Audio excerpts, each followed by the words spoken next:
नमस्कार दोस्तों, स्वागत है आपका आरडीएस टारगेट में, जहां हम शुरू कर रहे हैं एनसीईआरटी क्लास 10th का मैथ। और यह प्रथम चैप्टर वास्तविक संख्या को आज हम पढ़ेंगे। तो चलिए देर ना करते हुए हम शुरू करते हैं। वास्तविक संख्या, देखिए वास्तविक संख्या किसे बोलते हैं। सबसे पहले हम उसका थोड़ा सा परिचय देखेंगे। वास्तविक संख्या, तो आप कहिएगा कि वैसी सभी संख्या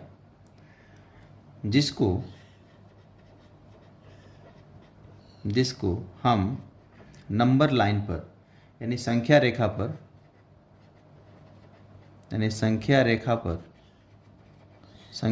पर लिख सकें या निरूपित कर सकें, लिख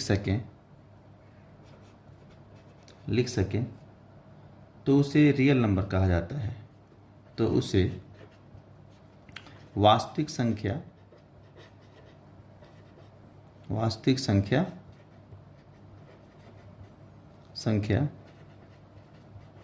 कहते हैं। देखिए वास्तविक, जहाँ वास्तविक नाम है, इस वास्तविक के नाम से ही या ऐसा फीलिंग आता है कि जो वास्तव में जो संख्या हो, यानी जो संख्या वास्तव में हो उसे हम वास्तविक संख्या बोलते हैं, रियल संख्या बोलते हैं। जैसे आप देखिएगा क्लास 9th में आपने पढ़ा था, जो रियल नंबर है, वास्तविक संख्या है, इसको दो भागों में बांट के बताया गया है। वास्तविक संख्या जनरली दो भागों में है। इसको एक परिमेय संख्या, दूसरा अपरिमेय संख्या। परिमेय और अपरिमेय में यानी जितनी भी परिमेय संख्या है वो वास्तविक संख्या होती हैं, और जितनी अपरिमेय संख्या भी हैं वो भी वास्तविक संख्या होते हैं। तो देखिएगा, जैसे नंबर लाइन की बात करूं तो नंबर लाइन ऐसे बनता है, बीच में 0 और इधर दाहिने तरफ पॉजिटिव +1 2 3 4 और यह जाएगा अनंत तक, इनफाइनाइट तक। इधर आपको -1 -2 -3 ऐसे करते करते यह अनंत तक जाएगा। तो नंबर लाइन पे जितनी भी संख्या आप निरूपित कर सकते हैं, जितनी संख्या आप लोग लिख सकते हैं, सारा का सारा क्या होता है, वास्तविक संख्या होता है। इसके अलावा अगर आप परिमेय संख्या को देखें, परिमेय संख्या को कैसे लिखते हैं, अंश बटा हर में p/q के रूप में। तो 2/3 6/7 कुछ भी जो आपको मन करे परिमेय संख्या के रूप में लिख के सारा का सारा संख्या क्या होता है, वास्तविक संख्या होता है। कुछ ऐसी संख्या है जो पॉइंट में होती हैं, जैसे 2.7 5.8 कुछ भी लिख दें आप, 2.3, सारा का सारा क्या होता है, वास्तविक संख्या होता है। अच्छा, अगर कोई संख्या अगर रूट में हो, जैसे √2 √3 √5 इत्यादि, तो क्या ये संख्या वास्तविक संख्या है? तो हाँ, क्लास 9th में आपने पढ़ा होगा। क्लास 9th में शायद चैप्टर नंबर 1.2 में दिया है, 1.2 में शायद क्वेश्चन नंबर 3 में है कि √5 को संख्या रेखा पर निरूपित करें, लिखें। तो क्लास 9th में इसको हमने पढ़ लिया है कि रूट वाला जो भी है, √2 अच्छा उसमें देखिएगा क्लास 9th में √2 और √3 को उदाहरण में दिया हुआ है, और √5 को जो है 1.2 जो चैप्टर है उसमें 3rd नंबर शायद क्वेश्चन है उसमें। तो यानी जो भी रूट वाली संख्या है तो वो भी हम नंबर लाइन पे शो कर सकते हैं, उसको दिखा सकते हैं। जैसे हमने क्लास 9th में इसको हम लोग पढ़ लिए हैं। तो जो भी रूट वाला संख्या होता है वो उसको भी हम लोग क्या बोलते हैं, वास्तविक संख्या बोलते हैं। अब उसके बाद देखिएगा कि एक और आता है कि जैसे यह जो है, यह जो आप पॉइंट में लिखे हैं 2.7, यह तो टर्मिनेटिंग है, ख़त्म हो गया है। 2.7 5.8 ख़त्म हो गया है, मैंने एक पॉइंट के बाद, एक अंक के बाद ख़त्म हो चुका है। अगर कोई संख्या अगर ऐसा होता है जैसे 0.33333 और ऐसे चलते जाता है, या फिर कोई ऐसा संख्या होता है जैसे देखिए 0.1234 1234 1234 ऐसे करते करते और भी चलते जाता है, ठीक है। तो इस टाइप की जितनी भी संख्याएं होती हैं उसको हम लोग बोलते हैं अनवसानी आवर्ती संख्या। इसको भी हमने क्लास 9th में पढ़ा है, अनवसानी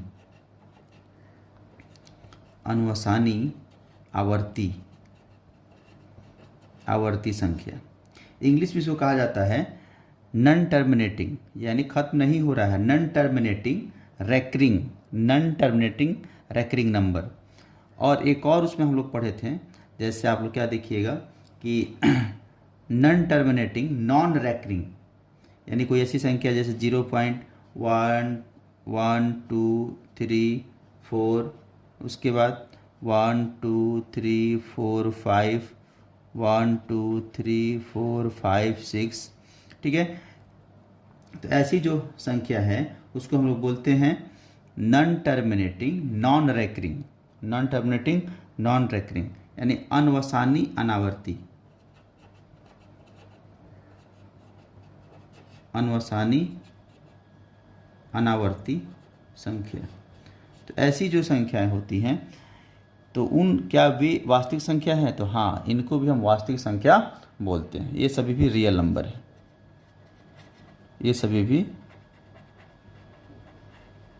रियल नंबर है।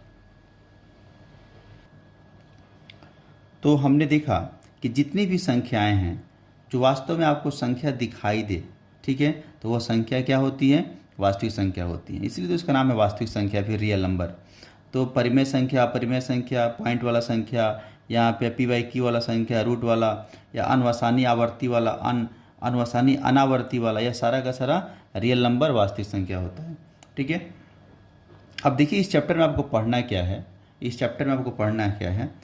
आपको इस चैप्टर में दो चीज़ पढ़ना है, आपको इस चैप्टर में दो चीज़ पढ़ना है। पहला पढ़ना है आपको पढ़ना है यूक्लिड, यूक्लिड विभाजन, यूक्लिड विभाजन प्रमेयिका, विभाजन प्रमेयिका।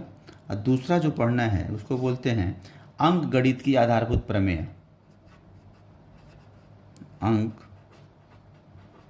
गणित की आधारभूत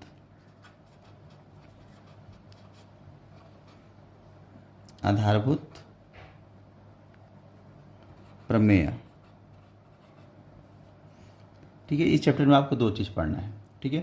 तो चलिए एक नेक्स्ट पेज ले रहा हूँ आपको। तो हम शुरुआत करेंगे यूक्लिड विभाजन प्रमेयिका से। चलिए,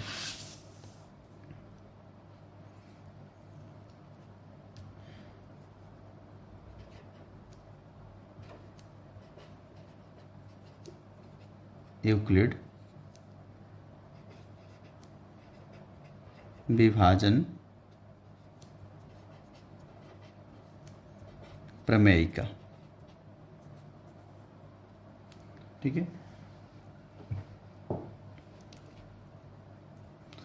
देखिए यह है क्या, इसमें हम करते क्या हैं। देखिए यूक्लिड विभाजन प्रमेयिका से हम थोड़ा सा लिख दे रहा हूँ यहाँ पे। यह प्रमेयिका जो है,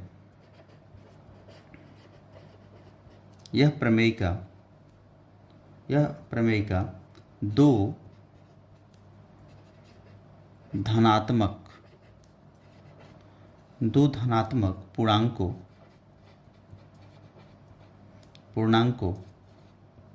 दो धनात्मक पूर्णांकों का HCF परिकलित करने का, HCF परिकलित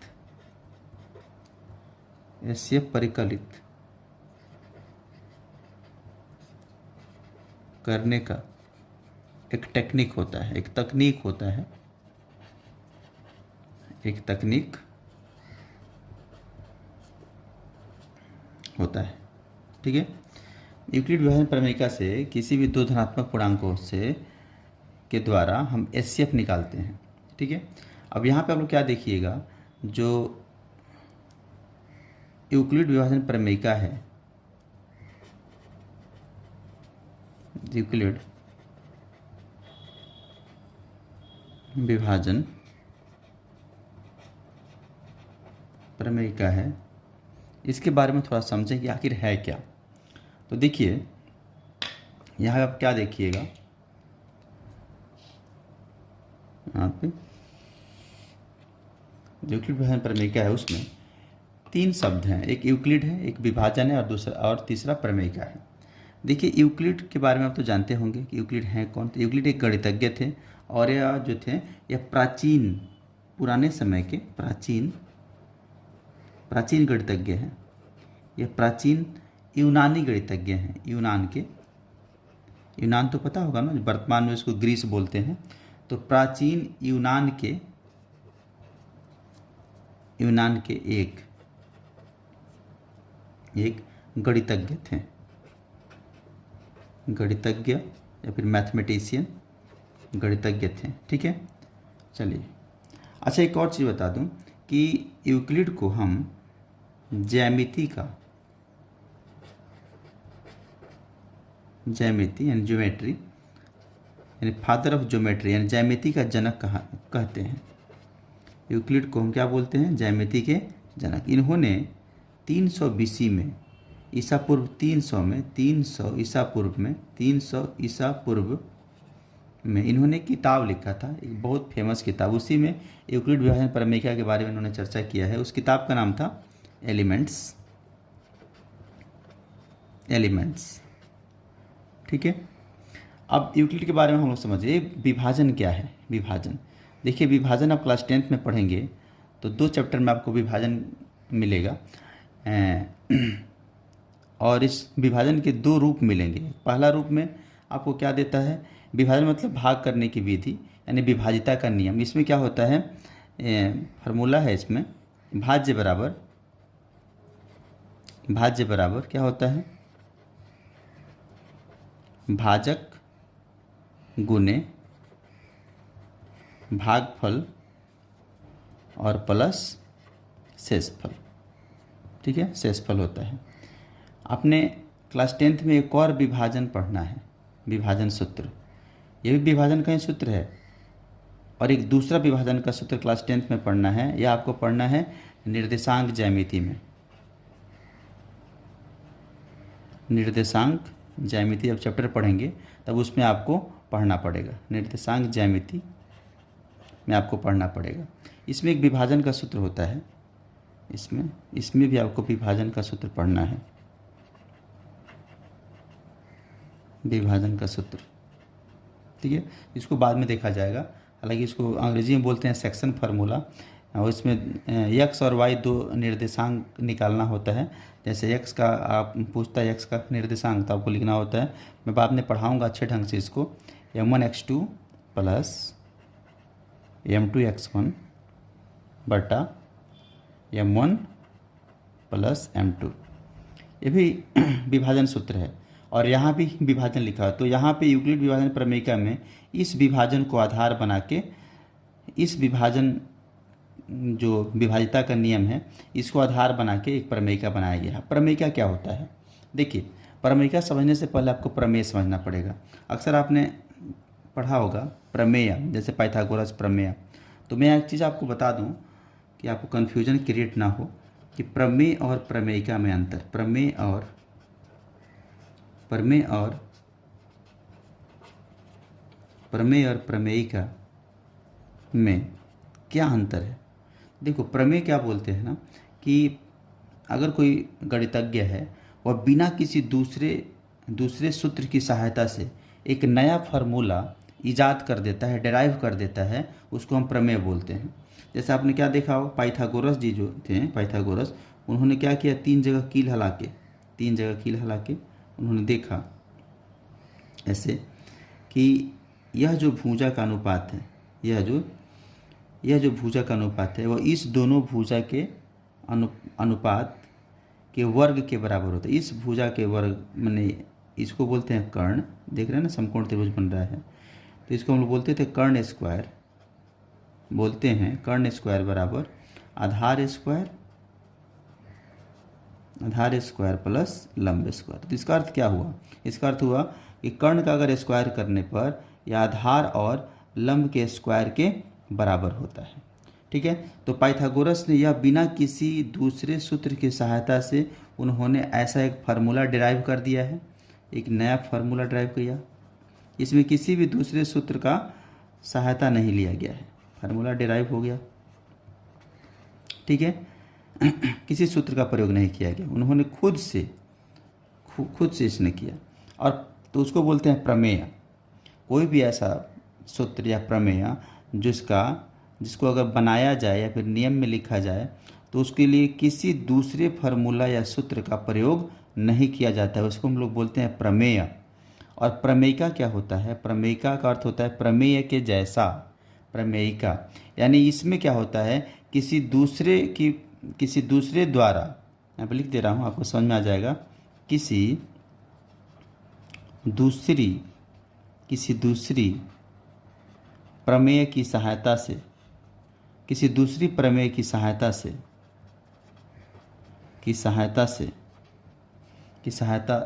से एक नया फार्मूला, एक न्यू फार्मूला अगर डिराइव हो जाए, डिराइव हो जाए तो उसको हम क्या बोलते हैं? हो जाए तो हम उसको क्या बोलते हैं? प्रमेयिका बोलते हैं। प्रमेयिका। तो यही अंतर है प्रमेय और प्रमेयिका में। ठीक है, प्रमेयिका। तो चलिए हम एक दूसरा पेज लेते हैं।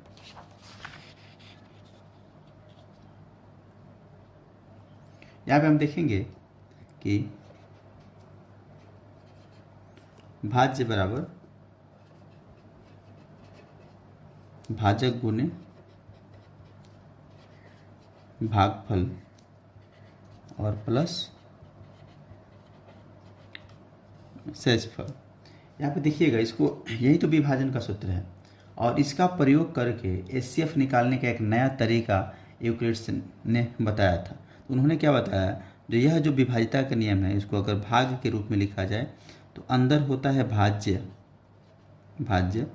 बाहर होता है भाजक जिससे हम भाग देते हैं, दाहिने साइड में आता है भागफल और जो बचने पे जो बचता है हम उसको बोलते हैं शेषफल,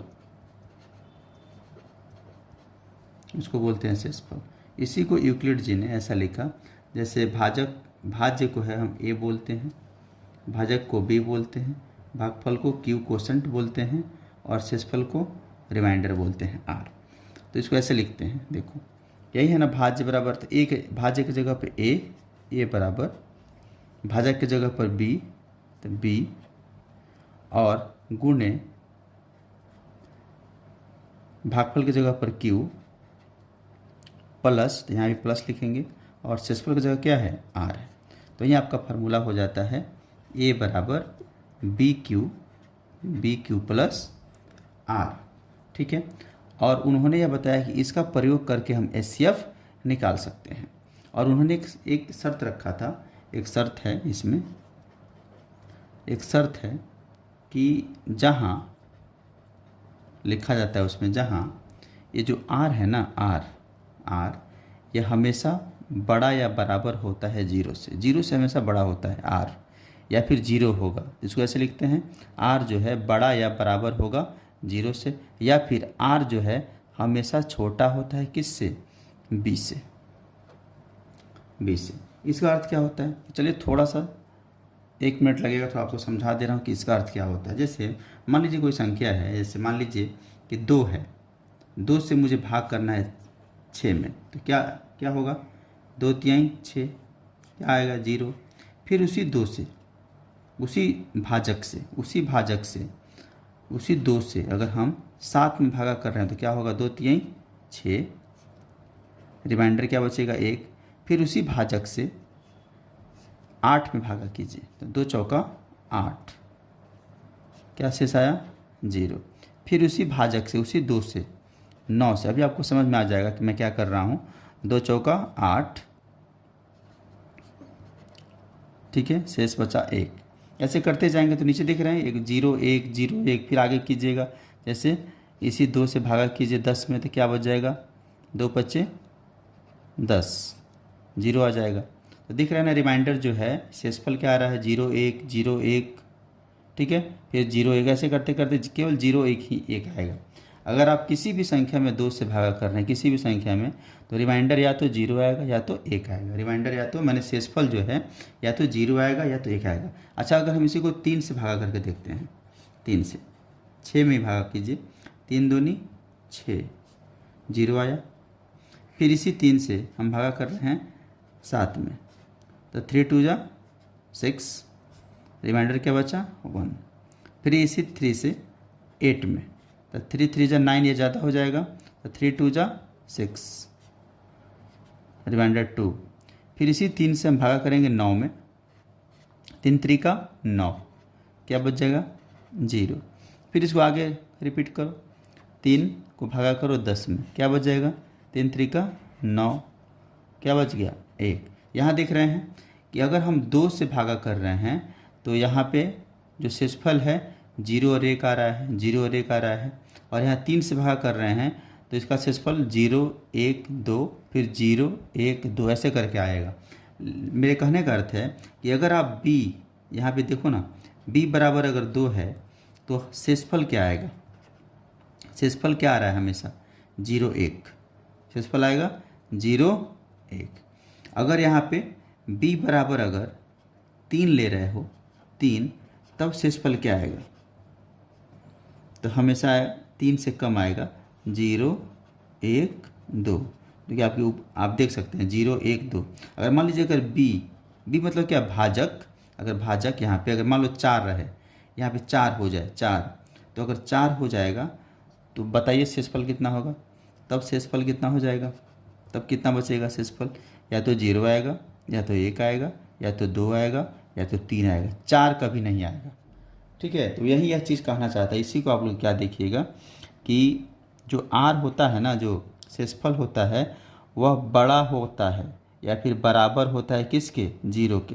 या तो देख रहे हैं सब में, या तो 0 आएगा, r जो है या तो 0 आएगा, या तो 0 से बड़ा होगा, या तो 0 होगा या तो 0 से बड़ा होगा। लेकिन कहाँ तक होगा, कहेगा कि r जो है बड़ा या बराबर होता है 0 से, लेकिन यही r हमेशा छोटा होता है किससे, b से। देख रहे हैं ना आप लोग, r जो है यह b से छोटा है, b का 4 है, यहाँ पे शेषफल में 0 1 2 3 है, इसी को ऐसे लिखते हैं। तो यूक्लिड विभाजन प्रमेयिका में आप लोग क्या देखिएगा, आप याद रखेंगे a बराबर BQ प्लस r, जहाँ r बड़ा या बराबर होता है 0 से, वहीं r हमेशा b से छोटा होता है।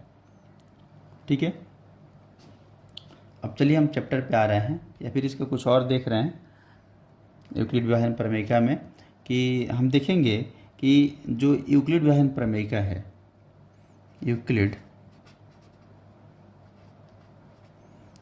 कि विभाजन की जो बाबू प्रमेयिका है ना, विभाजन की जो प्रमेयिका है, आशा करता हूँ कि इसके ऊपर तक आपको समझ में आया होगा इसको क्यों लिखते हैं, ऐसा क्यों लिखते हैं। यूक्लिड विभाजन प्रमेयिका यह मुख्य रूप से 2 प्रकार का होता है, मैं या फिर 2 प्रकार से कहना ठीक नहीं होगा। यूक्लिड विभाजन प्रमेयिका जो है क्या यूँ कहेंगे कि इसकी 2 विधियाँ हैं, 2 विधियाँ, मैंने एचसीएफ निकालने की 2 विधियाँ हैं। ऐसा मत कहिए आप कि यूक्लिड विभाजन प्रमेयिका की 2 विधियाँ हैं, आप यह कह सकते हैं कि एचसीएफ निकालने की 2 विधियाँ हैं। एचसीएफ निकालने की 2 विधियाँ हैं। एक विधि को हम लोग बहुत पहले से पढ़ते आ रहे हैं, अभाज्य गुणनखंड विधि, तो बोलते हैं अभाज्य गुणनखंड विधि। ठीक है, और दूसरी जो होती है उसको बोलते हैं भाग विधि, भाग विधि। दूसरा पेज ले रहा हूँ, तो इसमें देखिएगा एचसीएफ निकालने की जो 2 विधियाँ हैं, एक है अभाज्य गुणनखंड विधि और दूसरी है भाग विधि। अभाज्य गुणनखंड विधि कैसे निकालते हैं, जैसे मैं आपसे एक सवाल पूछ रहा हूँ कि 15 और 25 का एचसीएफ निकालिए अभाज्य गुणनखंड विधि द्वारा, तो आप क्या करते हैं कि 15 को आप गुणनखंड निकालते हैं, गुणनखंड विधि है ना, तो गुणनखंड निकालते हैं, फिर 25 का गुणनखंड निकालते हैं, ऐसे करके। देखो यहाँ पे 5 तिहाई 15, फिर इसको 50 25। अब इस दोनों में इसको ऐसे लिखेंगे 5 to 3 और यहाँ पे 5 into 5। इस दोनों में जो कॉमन होगा, यहाँ 5 है यहाँ 5 है, दोनों में मिलना चाहिए, तो इसको हम बोलते हैं कि अभाज्य गुणनखंड विधि द्वारा यहाँ से एचसीएफ निकल गया, क्या 5 हो गया। अब इसी प्रश्न को हम भाग विधि द्वारा निकालने के लिए कहें तो सबसे पहले आप ऐसे बनाएंगे और जो बड़ा अंक है 25 उसको अंदर डालेंगे, ठीक है, और जो छोटा अंक है उसको भाजक बनाएंगे। तो यहाँ पे देखो 15 एक कम 15, कितना बच जाएगा 10। फिर यहाँ पे देखो इसी को तो बोलते हैं अंदर वाले को भाज्य बराबर भाजक गुने भागफल प्लस शेषफल। इतना समझ लिया आप। फिर देखिए अभी इसका एचसीएफ आया नहीं, फिर जो यहाँ पे शेषफल आ रहा है ना, इसको याद रखना, जहाँ पे शेषफल आ रहा है फिर हम उसको क्या बना रहे हैं, भाजक। जो शेषफल आया उसको भाजक, और जो यहाँ पे भाजक था अब इसमें भाज्य बन जाएगा। इसको यहाँ पे लिख देते हैं। तो 10 एकम 10, कितना बचा 5। अभी भी शेषफल 0 नहीं आया, तो जब तक 0 नहीं आता है तब तक इसको हम ऐसे बनाते हैं। तो यहाँ पे जो शेषफल आया अब फिर इस टर्म में फिर भाजक बन जाएगा, और जो पहले भाजक था वह यहाँ भाज्य बन जाएगा। तो 5 दूनी 10, कितना आ गया 0। जैसे 0 आता है तो जस्ट उसके पहले वाला जो भाजक होता है वहीं उसका क्या हो जाता है, एचसीएफ हो जाता है। इसको आप लोग पहले से जानते होंगे, ठीक है। तो यहाँ पे देखिएगा, इसी भाग विधि का प्रयोग करके मेरे प्यारे बच्चों, इसी भाग विधि का प्रयोग करके यूक्लिड महोदय ने एचसीएफ निकालने का तरीका बनाया था। जैसे इसको देखो, पहले क्या बोलते हैं, भाज्य बराबर, बीच वाला हमेशा भाज्य होता है, भाज्य बराबर भाजक गुने भागफल प्लस शेषफल। तो यहाँ पे देखो, अगर इसको ऐसे लिखूँगा, ऐसे ए बराबर बी क्यू और प्लस आर, यहाँ पे आर होता है। चलो तो इसको लिख देंगे हम लोग यहाँ पे, ए बराबर बी क्यू प्लस आर, ठीक है। अब जब तक 0 नहीं आएगा तब तक इसी चीज़ को रिपीट करेंगे। यहाँ पे देखिए ए बराबर, फिर क्या लिखेंगे यहाँ पे भी, यहाँ अब ए बराबर क्या हो गया, इस वाले टर्म में ए क्या हो गया 15 है, ठीक है। तो यहाँ लिखेंगे भाज्य बराबर भाजक गुने भागफल, फिर लिखेंगे बी क्यू प्लस आर, यहाँ फिर यहाँ पे नहीं आया तो फिर यहाँ पे एक बार और ए बराबर, ए यहाँ पे 10 है, ए बराबर, अब बी क्या है 5 है, तो ए बराबर बी क्यू प्लस आर। तो ऐसा यूक्लिड में भी ऐसा करते जाते हैं सेम। जैसे मान लो कि मैं एक छोटा सा उदाहरण ले रहा हूँ आपको, जैसे मैं कह रहा हूँ कि 8 और 26 का, मैं कह रहा हूँ कि 8 और 26 का 26 8 और 26 का आप एचसीएफ निकालिए। तो सबसे पहले आप लोग क्या देखिएगा कि यहाँ पे थोड़ा सा बना रहा हूँ साइड में, यहाँ पे देखना, यहाँ पे 26 है, बड़े वाले को अंदर रखूँगा, भाज्य बनाऊँगा, जो छोटा वाला है उसको भाजक बनाऊँगा, 8 3 24, तो बच गया। शेषफल जो है 0 आया नहीं, फिर जो शेषफल को हम लोग क्या बना लेते हैं, भाजक, और जो यहाँ पे जो भाजक था उसको हम लोग बना लेते हैं भाज्य। तो 2 चौका 8, अब यहाँ पे 0 आ जाएगा। तो जैसे 0 आता है तो यह हो जाता है क्या, उसका एचसीएफ। बस इसी चीज़ को जो आपने तो यहाँ पे भाग विधि द्वारा बनाया, अब इसको यूक्लिड विभाजन प्रमेय द्वारा बनाइए। चलिए इसमें देखिए, तो भाज्य क्या है, जो सबसे बड़ा वाला जो संख्या होता है उसको आप यहाँ पे लिखेंगे, भाज्य बराबर 8 और 26 में आप लोग आपने भाजक किसको बनाया था, 8 को, तो यहाँ पे 8 लिखते हैं 8। अब यहाँ पे 8 को आप कैसे, 8 हम 26 के बराबर लिखना है, तो यहाँ पे इतना तो आपने लिख लिया। तो यहाँ पे देखो 8 चौका 32 हो जाएगा, ज़्यादा हो जाएगा, तो यहाँ पे 8 3 24, और क्या बच गया, शेषफल 2 बच गया। तो इसको 26 को हम ऐसे लिख सकते हैं, लेकिन यहाँ पे शेषफल जो है 0 आया नहीं, 2 आया है। अब क्या करोगे, भाज्य बराबर भाजक गुने भागफल प्लस शेषफल, ऐसा करते हैं। तो अब क्या करोगे, जो यहाँ भाजक है अब भाज्य बन जाएगा। देखो यहाँ पे 8 लिख देंगे आप, 8 अब बराबर जो शेषफल है ना वह अब भाजक बन जाएगा, ठीक है। अब इसको लिखो, तो 2 चौका 8, ये तो कट जा रहा है, शेषफल क्या बचा, कुछ नहीं, 0 बचा। तो जैसे 0 आया शेषफल, तो लास्ट वाला जो भाजक होता है वहीं इसका एचसीएफ निकल जाता है। तो आप ऐसे बनाइए, या फिर यूक्लिड विभाजन प्रमेय क्या कहेगा, तो ऐसे बनाइए, ठीक है। एक और चीज़ देखिए, आपको एक शब्द मिलेगा एल्गोरिथम इसको मिलेगा। तो जब ऐसे इस चीज़ को बार बार आप दोहराते हैं ना, एक बार ऐसे मान लो एक बार और नहीं हुआ, जैसे मान लीजिए कोई एक उदाहरण और ले लो आप। जैसे मान लो मैं कह रहा हूँ छोटा सा कि 7 और 27 का एचसीएफ निकालिए, 7 और 27 का एचसीएफ निकालिए। तो अब क्या कहिएगा, 27 भाज्य बनाइए बराबर 7। अब 7 में क्या करोगे, तो 7 चौका 28 ज़्यादा हो जाएगा, 7 तरीका 21, 21 और 6 27, ऐसे लिखिएगा। इसका जो शेषफल है यहाँ 0 नहीं आया, तो फिर इसके बाद क्या कीजिए, यहाँ जो भाजक है ना वह यहाँ भाज्य हो जाएगा, और यहाँ जो 6 है यहाँ लिख देंगे। तो भाज्य बराबर भाजक यानी 6वां भाजक बन गया। तो इसमें कितना से गुना होगा, 6 एकम 6, 6 एकम 6, और प्लस में क्या जोड़ोगे, 7 आ जाएगा, 1 आ जाएगा, अभी भी 0 नहीं आया। अब यहाँ पे देखो फिर क्या करोगे, यहाँ का जो इसमें आप भाज्य बराबर भाजक है, अब इसमें भाजक को यहाँ पे लिख दीजिए 6 को, और बराबर यहाँ जो शेषफल है यहाँ पे 1 यहाँ पे लिख दीजिए। तो कितना गुना करोगे, 1 6 6, 1 में 6 से गुना करो 6, और कितना यहाँ पे जोड़ोगे, देखो 6 में 1 से गुना करोगे 6 आ जाएगा, तो यहाँ पे 0 आ जाएगा। यानी शेषफल के जगह पे भाज्य बराबर भाजक गुने भागफल प्लस शेषफल। जैसे शेषफल के जगह 0 आया तो वो उसका जो भाजक होता है 1, यह हमेशा HCF आएगा। समझ गए आप लोग, इसको हम HCF बोलते हैं। तो मैंने ऐसा क्यों बताया कि देख रहे हैं ना, यह पहले यहाँ पे भाज्य बराबर भाजक गुने भागफल प्लस शेषफल, फिर भाज्य बराबर भाजक गुने भागफल प्लस शेषफल, फिर भाज्य बराबर भाजक गुने भागफल प्लस शेषफल। जब तक 0 नहीं आता है तब तक हम इस टर्म को, यहाँ पे मैंने बताया था, इसको रिपीट करते हैं, और ये इसी रिपीटेशन को हम लोग एल्गोरिथम बोलते हैं। एल्गोरिथम, यूक्लिड डिवीज़न एल्गोरिथम, ठीक है, हिंदी में लिख दे रहा हूँ एल्गोरिथम। इसी टर्म को बोलते हैं एल्गोरिथम, ठीक है। तो उम्मीद करता हूँ कि आपको समझ में आया होगा, और यही प्रक्रिया हम ये जब चैप्टर बनाएंगे नेक्स्ट वीडियो में तो हम इसको अप्लाई करेंगे, A बराबर BQ+R, इसी एल्गोरिथम को हम लोग अप्लाई करेंगे। उम्मीद है कि आप लोग को समझ में आया होगा।